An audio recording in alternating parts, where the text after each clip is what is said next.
So in the last week, I think in the last 2 weeks, I think two people have reached out to me to say, two people whom I had discussed them enrolling on the two separate programs within my field reached out to me to say, well, they had started and almost concluded the training programs which I recommended for them.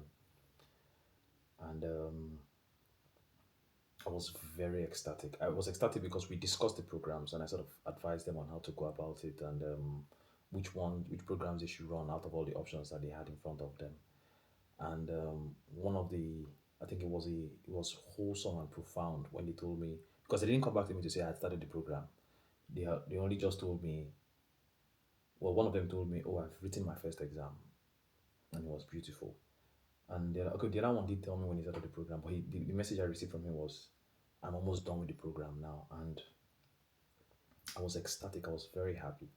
And I replied him and I said, imagine if we had stayed in the point of decision paralysis where we're analyzing and overanalyzing which one you should do, which one you shouldn't do. And that's usually what holds us back when it comes to decision making and when it comes to doing things that should be investments in our own life, should be improving our own life trajectory. For some reason, we and this one which is why one of my favorite things or my favorite mottos is that comfort is your enemy. And but obviously you should know when to stop. But by that I mean when you're comfortable in a particular situation, even when you recognize the situation is not the best for you, you begin to overanalyze the potential directions you could take, and then you begin to ponder on what if it doesn't work out? Would I regret? Wouldn't it have been better for me to just stay where I am? And it's always that's what usually what leads to decision paralysis, where you are paralysis by analysis. You analyze, and you don't get anywhere because you are stuck in analysis and you cannot make any decision. And so it brings me to one of the things I've come across. This relates to Jeff Bezos' model of decision making, where he says we usually have type one decisions or type two decisions, whereby if memory serves me right, type one decisions are those decisions that are like a door that you can walk back if you make a decision. So for instance, you're working on a particular job and you want to test a different field. You have enough experience such that if you leave this field and go, you can always come back if it doesn't work out for you.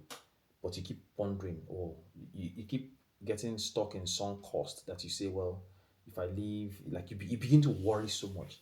But that Bezos model, his argument is that just walk through the door because you can walk back. This is different from type 2 decisions, and I hope I'm labeling them correctly. I don't know if it is type 1 and type 2, but anyways, the second group of decisions are decisions that you cannot walk back from. And those are the ones that you want to spend more time analyzing and gathering as much data as possible.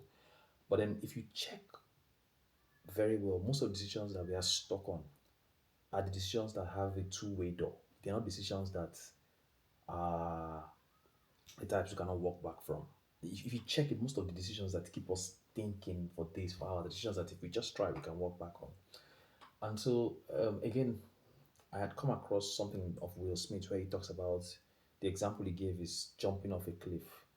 And I've thought about this for myself several times. There are times when I want to do something and I prepare everything. I think Will Smith's point is at the time when you experience the most fear, usually because you've done all the analysis and usually because you've crossed all the T's and dotted all the I's, you fear executing because now you want to move away from the realm of analysis into the realm of uncertainty, into the realm of trial and putting yourself out there.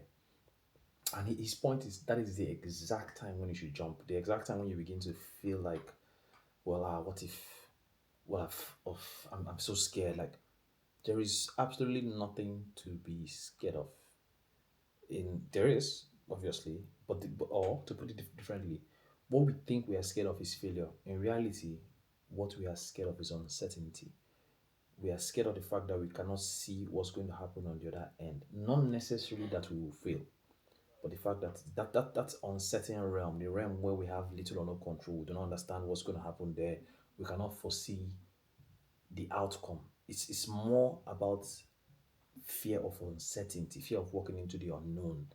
Um, and I think that is something that we should sit with from time to time, because in reality, you actually get feedback faster. I think there's a saying in the tech world, fail and fail fast. We get feedback faster if we test it out faster and quicker. We know if there's a chance of something working or not working, as opposed to when we analyze, I could have, should have, would have, could have. If we stay on that should have, would have, could have, we never know. But sometimes you try it out, you test out a new job for you and realize, nah. That's when you get to realize and appreciate that you liked the old one or the old space, and then you can go back. But at the same time, you could try a new one and realize. I think this is what what's it called? David Epstein categorized as sampling and match quality, where you sample in the professional world, you sample a lot of different jobs until you find the one that is best suited to you, your personality, your physical qualities and physical attributes, and then that's what it describes as match quality. But if you stay in a place of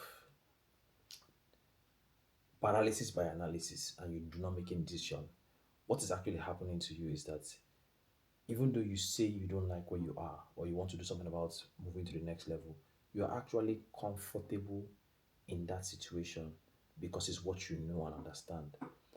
And it is actually fear of uncertainty, the fact that you cannot predict, even when you've done all the mathematical modeling about potential outcomes, you've done your predictive analysis and the rest, you actually still cannot predict if it will work or not. But the fact of the matter is that if you want to do anything worthwhile, if you want to change any situation that you find yourself in, you actually have to be willing to embrace the unknown and look at it as a place that has all the answers. The unknown is where all the answers are, all the answers to all the questions that you don't know to ask or are asking. You actually have to just put yourself out there if you really want to know. And then you need to recognize difference between type 1 decisions and type 2 decisions, and understand that you shouldn't spend too much time on type 1. I believe I'm saying this correctly. But yeah, so this is just me pondering ultimately, and then so in the concept of the cliff, when you get to the edge of the cliff, if the entire plan was to jump off the cliff, when that fear sets in, when you worry, well, am I sure I want to jump off the cliff? That is exactly when you should jump, because you are prepared for it. That's exactly when you should jump. And in some cases, even when you do not prepare for it, if there is nowhere else to go, you should just jump.